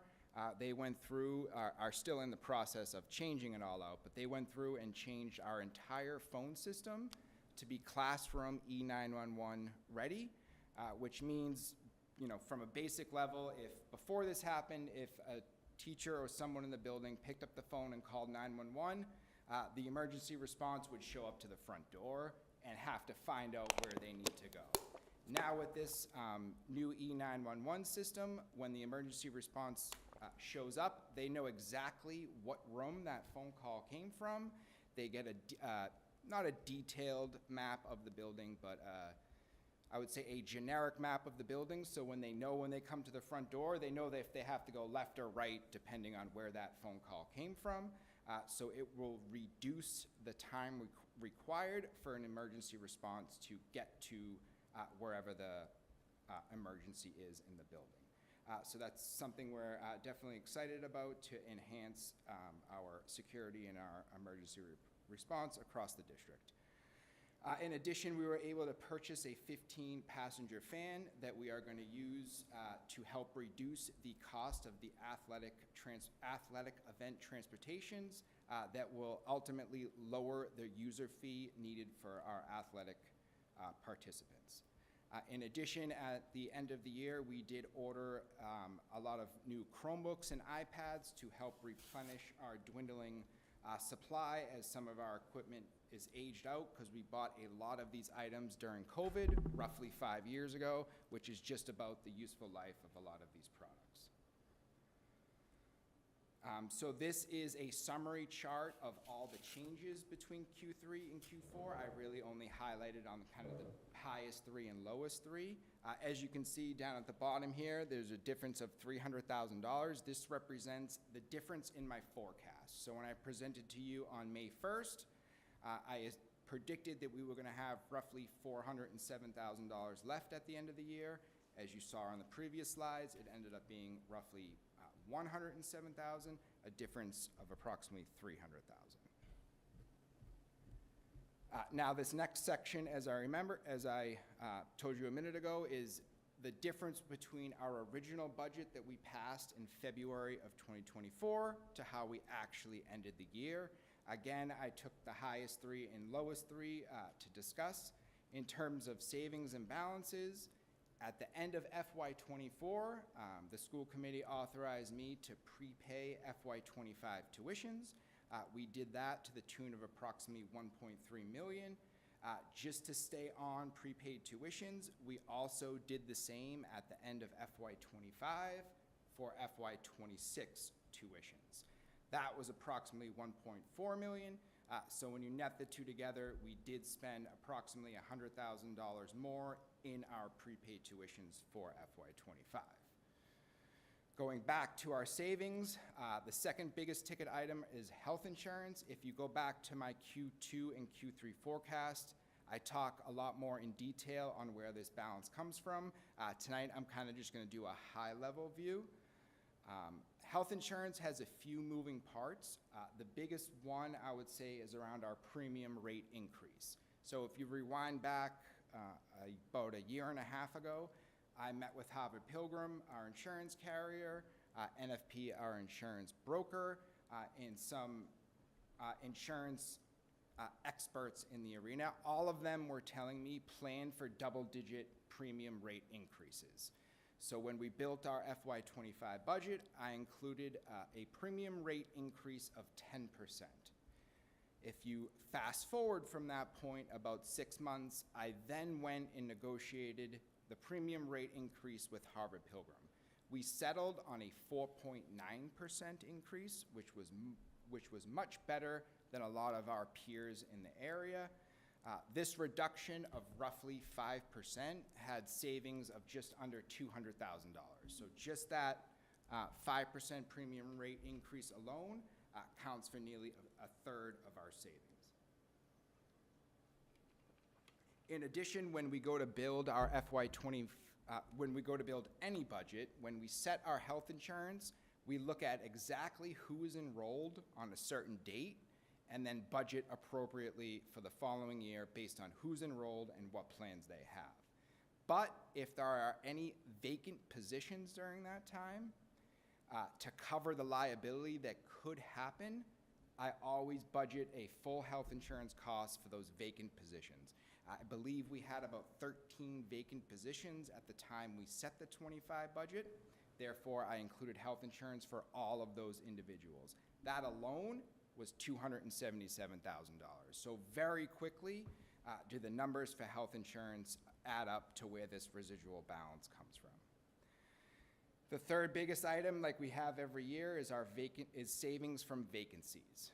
So this isn't necessarily a good thing because this isn't teachers in front of the staff. So this is vacant position where there is nobody or a long-term sub, depending on what position it is, in front of the students. So even though we might create savings, and that's a good thing, it really is time away from the students, so it's not necessarily a good thing. However, just to explain it a little bit, we had 2 major positions that were vacant for almost the majority of the year. That was my district accountant position, was vacant starting in January and was not filled for the rest of the year. And then we had a full-time psychologist position that was vacant for the entire year. That psychologist position alone is a $110,000 position. So just from 2 positions alone, we've almost accumulated half of our vacancy savings from last year. Moving on to some of the deficits, we talked about our prepayment of FY26 tuitions. The next item here is the additional COLA. Now, when I was doing this, I said to myself, no way that should be on here. That was so long ago. But it was really only 8 months ago. It just feels like it's been a long time. So as you remember, when we went to build the 25 budget, we were in negotiations with the majority of our unions, so we did not know what COLA they were going to receive in FY25. The placeholder that I put in was nowhere near enough to what actually happened. The net result was we agreed to salary increases of roughly $950,000 more than what we budgeted. That's why that number is so large, because we didn't know the COLA when we went to set the budget. The next item is around out-of-district students and placements. Last year, FY25 was a difficult year for out-of-district transportation. We ended with a deficit of, I believe, about $250,000 in just our out-of-district transportation alone. And then in addition, we ended with a deficit of about $450,000 for our out-of-district tuition costs. So combined, we were looking at a deficit of about $692,000 for FY25 just for these 2 items alone. And this is another reason why you saw those kind of big increases in our FY26 budget as it relates to transportation and out-of-district tuition. Yes? In terms of the increase in tuition, do you know what the percent increase in tuition was on average approximately? I believe it was 3.5% was the OSD rate increase. I 3.62, I think it was, yeah. Okay. Yep. And we budgeted for like 2 to 2.5? We budgeted for, I believe, a 3%, but the problem was the placements, the type of placement. So Okay, not to get So specific. it wasn't the increase in tuition, it was somebody needed more services. Correct. They went to a different school that cost a lot more than what we originally anticipated. So it wasn't so much that we didn't budget the increase correctly. It was things changed that we could not have Out of foreseen. your control. Yep. Okay, I think I'm good there. I know this is small, which is why I included it as, I believe, exhibit number 2 or 3 on the agenda. This is the entire difference from our original budget to what we ended with. Again, I know you can't read it all. I tried to, in the previous slide, just talk about the 3 highest and the 3 lowest. But obviously, ask any questions if there's other information on here you want to see. But there's 2 things I would like you to at least take away from it. That $107,000 in the bottom is within a 0.26% accuracy to our entire budget. In addition to that, you can see that there are major swings within our budget. You have $4.7 million or 4.6, depending on which column you look at, of a variance. So to take away from that is we are setting the budget 18 months before some of these things actually come into play. A lot of things can change in that time frame. Just think about that for a second. What if we only had the $4.7 million swing in the negative direction and we didn't have all of these other positives? We'd be talking a much different story throughout the year. Which is why I try to be as conservative as I can during the budget building process. That's one of the major reasons I always try to budget full health insurance costs for any vacant positions, because so many things can change throughout the year. We really need to build in coverage for ourselves in case anything happens. If you just compare these numbers to our overall budget, that's almost a 10% swing in either direction when you look at our budget in total. So again, if you're going to take away anything from this, is that a lot of things change from when we go to build the budget to when the year actually ends. So again, just like a lot of my presentations, the next 20 slides is a complete detail of absolutely everything that changed from when we set the budget to right now. I am obviously not going to go through all 20 slides. It is very repetitive, but just to show you how it works, just the first one, Bucher Elementary School, they ended the year in a deficit of $33,000. That $33,000 is then broken out into the 11 DESI categories that all work up to contribute to that negative $33,000. So just looking at professional development, $9,000 of that negative 33 comes from professional development. I tried to be as detailed as I can during these slides. I went and just kind of polled other regional school districts in the area and sent them this section of the presentation, and they were absolutely shocked that I present to you guys a variance of $407,000 from supplies that we did not spend. They're really just doing kind of one line for every single school, where I break out absolutely everything. I'm even telling you that there's $520 because one teacher took one unpaid day back in September 8 months ago. The reason for that, again, is so you can see that there are so many moving parts to our $4.2 million budget that so many things can change from beginning to end. So again, I'm not going to go through all of these, but the next 20 slides break that out in its entirety.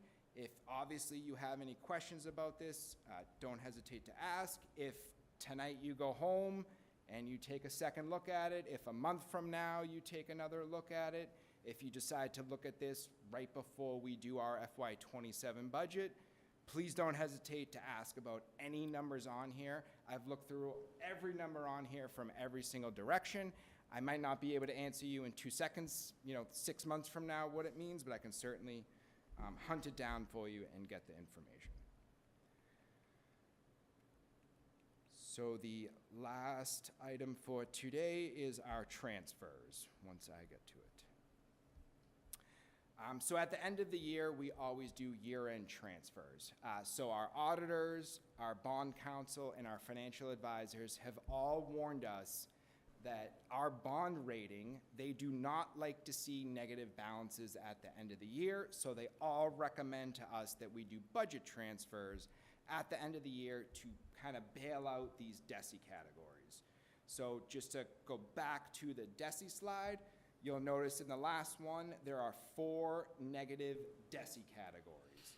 These 6 transfers bail out those 4 deficit DESI categories. If approved, the end result would be no deficits anymore. It's still the exact balance of $107,000, but we no longer have any deficit categories. I did make a transfer motion to help assist with the transfer tonight. That does conclude my presentation. I can either go back to the transfer slide or answer any questions or whatever anyone would like. Thank you. Thank you. Questions? I have a question. So obviously, there seem to be more unexpected repairs than usual. And part of that's just due to the fact that Cutler and Winthrop are coming to the end of their lifespan, basically. And the high school boilers cost us Right. over $250,000 just to maintain heat over the winter. Yep. Should we think about budgeting more in the next budget into the capital savings account, just so we're buffered against these things? Of course, that would be a great financial practice to do. Are you talking about the capital stabilization? Yes, that. Not only would that be a good idea, but just funding repairs in general through the budget would be a good idea, in addition to the capital stabilization. Both would be excellent. Even this summer, we're currently on a path to exceed our maintenance budget, so you'll be seeing that throughout all of FY26 as well. And there are a couple of ways we can do that. capital stabilization fund is one, which ends up just really being movement of excess and deficiencies. But the other way is to actually come forward at town meeting with a capital request for specific items. So we'll do that in April because we're losing the lights again. Because of the high school roof project, we'll have to go to make a capital request to the town. So there's kind of two different ways we can do it. Thank you. Questions? I totally appreciate the detailed numbers. I think, like, what other trends are you kind of seeing? So we know we potentially need to look at more money for the capital stabilization fund. We have the teacher's contract. We have a lot of contracts solidified. What are some other, like, bigger pieces, maybe like one or two that you think we need to be really keeping our eye on? So one practice that we've kind of employed when a teacher turns over is to hire a younger, less seasoned employee. The result of doing that, though, is more maternity leaves. So we've seen an uptick in the need for long-term subs that kind of counters us hiring that younger teacher that Less experienced. Less experience. Yes, yep. So we probably will need to invest more in our long-term substitute line if we are going to continue to employ that practice. As you saw last month, our bus contract came in much higher. What maybe someone didn't focus in on is the special ed portion of that and the athletic portion of that. So when we issued that invitation for bid, the company that won was based on our general ed transportation routes. But if they win that, they also win our special ed transportation and our athletic events. So those other two items went up at a much higher rate than our general education transportation, which is, again, one of the other reasons we went out and tried to purchase that van, because we know that athletic transportation is going to shoot up in the budget next year because of the results of those bids. So that would kind of be two items I know I'm at least going to focus on during the next budget process. Thank you. Yeah. Do you want a motion? Did you have more? Oh, I didn't know if you wanted a motion. No, I just wanted to say, which is not really a question, but it's just a comment. I just wanted to put my 2 cents in that those 20 slides that you didn't show, I just want They to say. take forever. They take forever. I'd really love to tell you every one of the numbers. No, but they I don't take wanna bore forever, you. and I really, I find them to be, and I fully admit not to looking at every single one of them, but I do look through them, and they are really helpful, and it is, for me, it's a very clear way to understand. So I guess I understand it's a lot of work, and I'm really grateful for it. That's my 2 cents. I don't know whether the rest of the committee finds those useful, but I do. I find it really useful to really understand. So. And for transparency, because there are exhibits that anyone can access. Yeah. So I think that's exactly. really And great. I find them really understandable, and yes, and I imagine that the public does also, that they're really understandable. If I would make a recommendation about those 20 slides, is even if you don't look at them in detail now, I would recommend looking them in detail when we go to create our next budget. So you can at least kind of see what happens within those lines before we go to make 27. So- No, I think they're very, very useful, so thank you.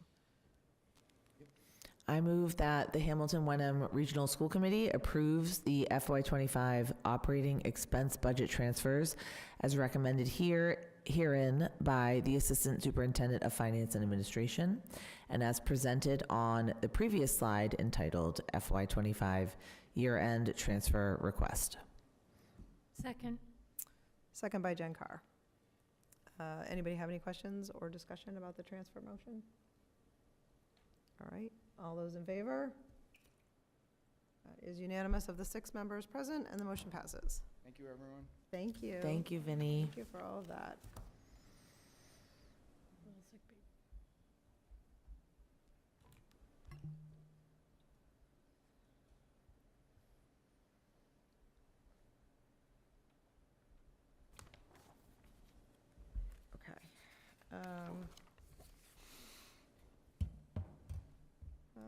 All right, committee reports. I don't know that we're gonna have, well, we'll see. Capital Finance?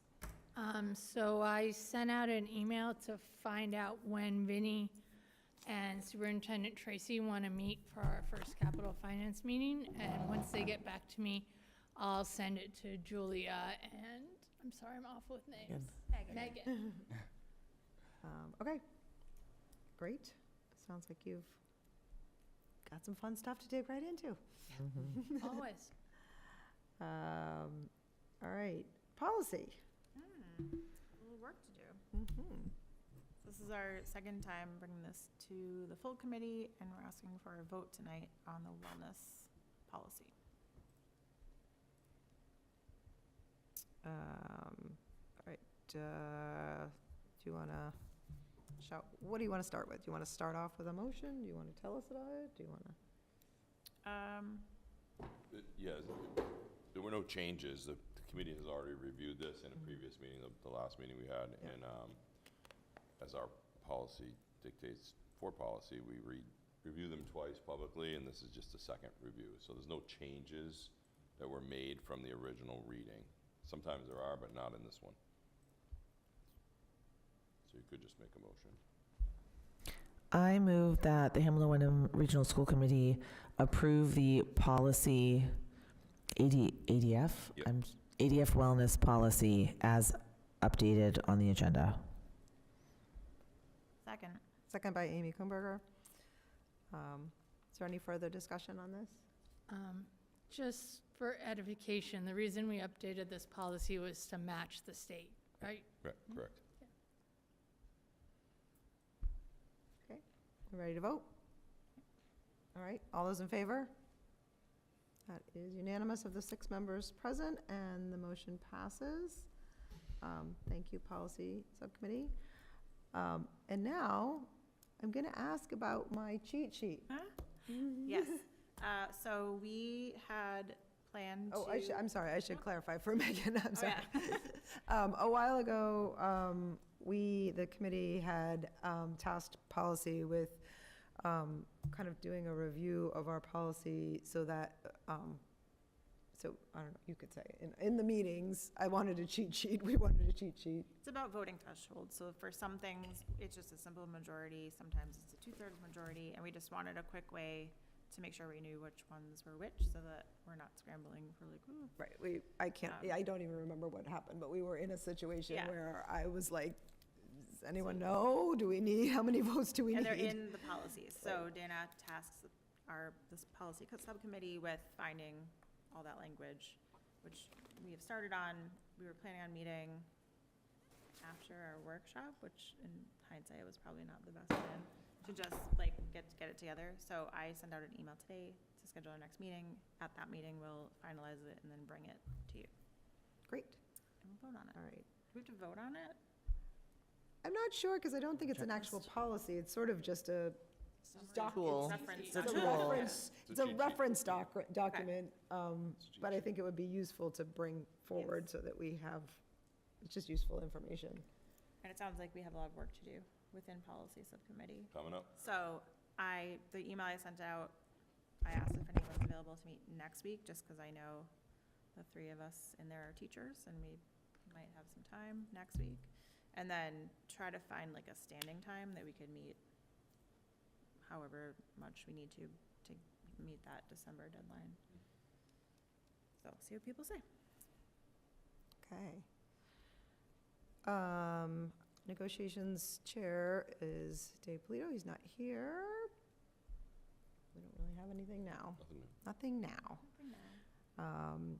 And then maybe this is where I should have said about the secretary report, is that I do hope at the next meeting, we can just have a conversation with the committee about the role of the secretary and what we want to do with that. So we'd just be thinking about that. This is also the place where ideally we would have a report about just keeping up with the minutes, making sure that we're, so as we're starting off fresh for the new year, let's make sure we keep on top of those minutes. They are really good. The minutes here are always up to date. It's really our subcommittees that need always to be paying attention to that. All right, anybody else have anything else on committee reports? To you, Eric? Thank you. Couple things for the superintendent's report. Clearly, the work is being put in this summer by the custodial staff, getting our buildings ready. We are just about there. I toured in the last week, end of last week, and early this week, toured the buildings to see where we were at. We are in good shape. There'll be some final touch-up work. The last building to always come together is the Winthrop, because we do summer programs there. So they get delayed a little bit, but it'll be all hands on deck for that. Next week, our teachers come back. We have our teachers for 4 days.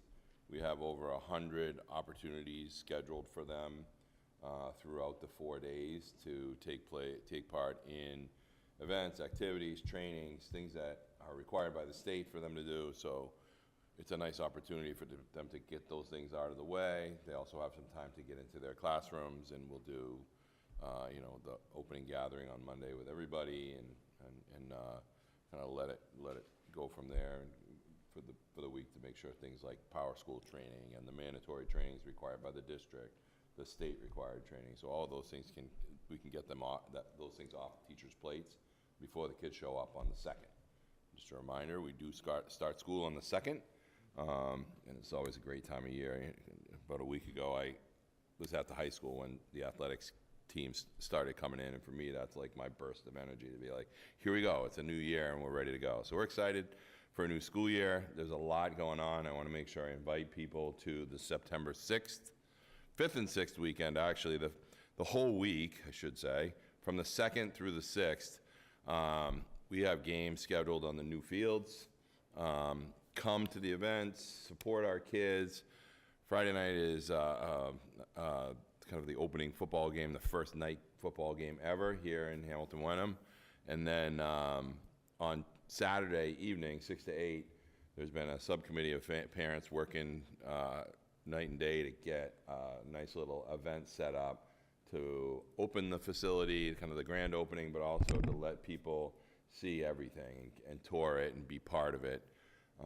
There are a few things that we're wrapping up this week. We have to get occupancy permits for things like the stands before those happens, but those should be all out of the way before we open up. So we want to make sure we invite anybody who wants to come on the 6th, 6 to 8. There'll be lots of events and activities for kids especially, designed and set up. There'll be swag for sale. We're looking at food availability, just to be able to have the community come together and celebrate what they've done. This is really a big community project, so we appreciate it, and we want to celebrate that with everybody in the communities.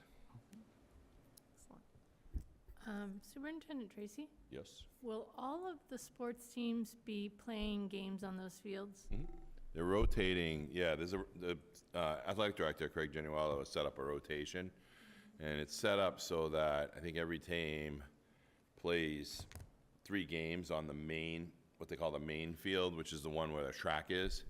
So I know they've done that. They've been practicing on various fields, rotating through.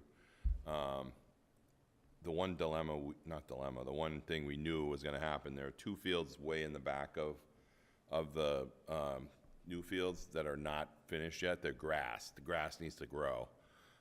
So they're finishing up the final touches on the sprinkler system this week.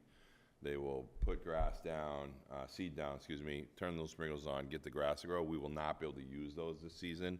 So it limits us a little bit in who's going where, so we've been asking the coaches to be flexible, but yeah, different times, different locations. And the nice thing is with the lights, you can do games right into the evening. We're also trying to just be respectful of the neighbors and not have the lights on every single night all the time, so trying to find that balance, and we'll do that throughout this year. This year will be really trial and error too, to see how games fit. We don't always schedule our games. They get scheduled across the league through various schedulers, so it's kind of what you see is what you get. Sometimes you get 3 events on the same day, and then you got to try to scramble and figure out where to put games. But he is shooting to have at least 3, quote, home games on the main field for each of the varsity teams, and JV teams will use the field as well. I mean, the one thing people probably don't know is not only is the main field is lined for all of our sports, behind it is another full-size field that's lined for all of our sports, so you can play in either one of them. It'd be nice to have everybody home. Absolutely. Other questions? What are the next steps in getting the latest start for the high school and the middle school? I'm kind of lost. Getting the what? The next step in moving the start time for the middle school and the high school back, forward an hour. It's one of our goals this year. We're just cleaning up the deliverables, what that looks like through the year, so we'll work on that this year. That is one of the goals that we worked on in the workshop, the proposed goals. We honed them down to 4 or 5, I think, and then leadership team working on deliverables to those goals. So we'll get a final set of goals at the next school committee meeting on the 4th. That'll have deliverables that will outline how that process will go. Okay, It's going to take some time. There's a lot of moving pieces and parts for that one. Yeah, no. Thanks. Amy just actually alerted me to this. I was going to ask you, this is just for my own, or our own understanding. It looks like in our inbox, we've got something about no-bee training. Is this something that, No before. no before? Yeah. Are we all supposed to be doing that? Is Yeah, this so- something That that the means- district is what does that doing? mean? Tell us I about didn't that. get that. I didn't get that. It's I- probably. I one of have to those- say, Amy, I said I didn't get it either, and I had just assumed it was junk. I probably Um, deleted it. Oh. What is it? I don't So know. the know before training is for staff. Certainly you are welcome to take it. It's part of a grant that we wrote last year, which paid for it. We got a grant through the tech department to help us with our phishing and spam education of our staff and faculty. We would love you to be involved in that. You should all, because you have an email, receive the link that says no before with the number 4. It's part of our insurance requirements as well. Those insurance companies now, because of the liabilities related to the outcomes of bad fishing expeditions, if you will, are really looking out and making decisions on insurance costs related to things like training. What types of training are we doing? Our tech team throughout the year does fish. Legally, they have a license to fish, and they do fish and send emails through our own systems with this company, as part of the grant, to see if people will bite. And that gives them some information to say 30% of the people that got this email push the button, basically. So we're just trying to educate the staff to help them to understand what to look for, what types of things pop out at you, and just continue the training. It's an hour-long training, which is, is long when you're looking at, from a teacher perspective, you have probably 3 or 4 hour-long trainings before you start your school year every year. So it's an important piece of what we're doing with all of our technology. We've seen schools get ransomed for lots of money. We want to stay out of that realm. Our tech department does a lot of behind-the-scenes work with security. We have multiple levels of security, and as aggravating as they are, it's important to keep them in place and use them and learn about them. So that's part of the process that's been initiated. Thank you. So that's something that is, the school committee can take part in? Yes, I would so that- encourage you all to Yep. be part of it. If If you you have, didn't like, get a an school email, district send me email. an email, and I will make sure you do. Yeah. And if you don't find it in your inbox, like, Check your, here. yeah, let us know. And Spam. yeah. I thought it was one of those emails that they send. I to did too. you I and like, I say, just. It was a fish. Right, Yeah. I just deleted it. We have a 'cause I was document like- going out to everybody tomorrow, which you will all see, that will list all the trainings next week, and that's on the bottom document, so that's how you know what it was and that it is real. Also, just to be clear, I never, ever need a gift card. Apple gift cards. From any, What about the Target one? I nope. thought it was a Got you. scam. 'Cause we got scam emails from No Before It, so I'm sakes, it's another, I know. I've got to do it there too. Yeah. I know, I know. Um, Good to know that's Thank not- you, Eric. Yep. I don't have a ton on my chair report. I'm looking forward to School starting. I did want, just for the committee to know that the MASC conference is November 12th through 14th, if you want to just write that down and sort of check it out, see if that works for you. We didn't have anybody go last year, but I've been in the past. It's, I know it's a big commitment, it's during the week, I know it's a lot, but it is also something that's really, I've found it to be really informative, really useful. So just take a minute, look at it on the MASC website and consider, and then if you are interested, you can sign up just right there, and Janelle can help you too. And Is it appropriate to mention the election? so I think officially, because we all just signed that, I think it's important that, I think the biggest information we want to give out is just the sort of the facts about that there is going to be a ballot vote on, make sure I say it right, September 15th. September 15th from 12 to 8. noon to 8. Absentee ballots are available. Absentee ballots are different than early voting, but they are available. Until September 8th. Till September 8th. And it is I feel safe saying this, is my genuine hope that anyone and everyone who's eligible to vote comes and votes. All right. I think that's, the only, at the end of last year, we was at 10,000 degrees in here, I think. So I didn't get to say, at the end of the year, anybody want to take a guess how long our average meeting was? 2 hours. What did you say, long? 2 hours exactly? No. 15? No, it was less than that. Wow. 99 minutes. Hour and 39 minutes. Nice. So anyway, that excludes executive session. That's fair. Fair. So it's just I strive to have shorter meetings, so that was something. All right. Anybody have any questions for me? No. Topics for future meetings? I have one. Okay. I would like to introduce a segment of our meeting, not necessarily every meeting, but we could if we wanted to a what's in our inbox feature segment, where we can just sort of try to come up with ideas to create more channels of communication, to give highlights of the types of questions or communications we're getting in our emails from the community. Okay. Discussion, is that? Discussion, is that what you want to discuss it first? So I think that Oh, yeah. Is your agenda item? the topic would be to Yeah. discuss it, right? Is that the question, is whether we want? Yeah, do you want a discussion format on the agenda? Yeah, I don't that's know. what I had in Well, mind. yeah. I'd be open to feedback about that. Okay, well, we can touch base about what it looks Okay. like, but Okay. I think I understand you're looking for an agenda, ultimately, an agenda item, at least on some meetings, that would Called it allow a us to- segment, like a news program. Like a news program, you could, yeah, no, okay, thank you. Any other topics for future meetings?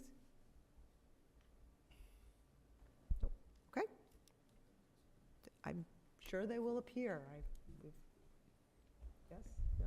Not the next one. Okay. would be after. In the future. Okay. Anybody have Um, anything else? I'll move motion to adjourn.